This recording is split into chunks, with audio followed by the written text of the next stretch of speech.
L'usine d'engrais Novago à Louisville a été la proie des flammes mercredi en fin d'après-midi. Au lendemain de l'incendie, le bilan fait état d'une perte totale.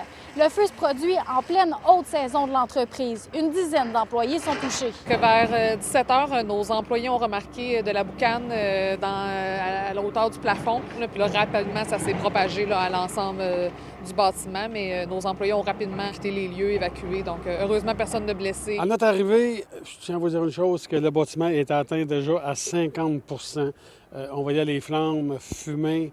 C'est sûr que c'est des engrais. Il fallait garder une distance pour arroser le bâtiment. Hier, il y avait un petit peu de crainte hier par rapport à la fumée, là, hein? Mais l'environnement est venu, c'est le lieu, et on dit aucun danger pour la fumée. Alors ça s'est bien évaporé avec le temps, mais il n'y avait pas de danger du tout pour comme on dit, pour la santé. Les pompiers de Louisville ont dû utiliser du sable pour pas que l'eau qui était utilisée pour éteindre l'incendie mélangée aux engrais se rende au cours d'eau. Il a fallu endiguer les fossés de chaque côté pour ne pas que l'eau de l'incendie se propage jusqu'au fleuve. Une cinquantaine de pompiers ont été nécessaires pour maîtriser l'incendie. Il y a d'autres équipes qui sont venues vous porter main forte?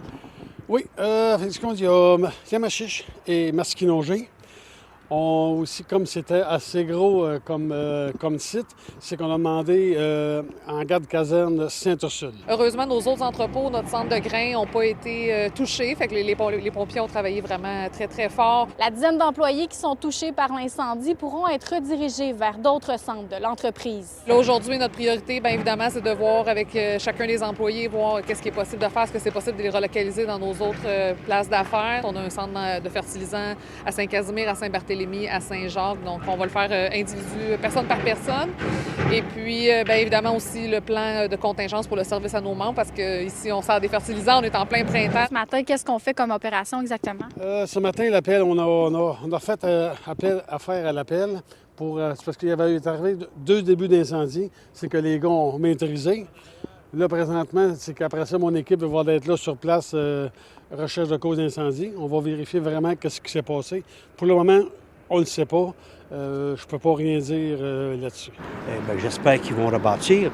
Et cette nuit, à 3 h du matin, le téléphone sonnait. Hein? J'étais content. Dans le fond, les gens d'affaires de Louisville, 2 personnes m'ont appelé en disant « Monsieur le maire, on a un entrepôt de Lime. Si jamais ils ont besoin, ça fait plaisir, ça. » Là, évidemment, tout est sur la table. On va évaluer là, tous les plans. Mais là, aujourd'hui, la priorité, c'était vraiment la poursuite des opérations, nos employés. Puis après ça, on va se pencher là, sur les plans pour le futur. À Louisville, Frédéric Bacon pour Nouveau Info.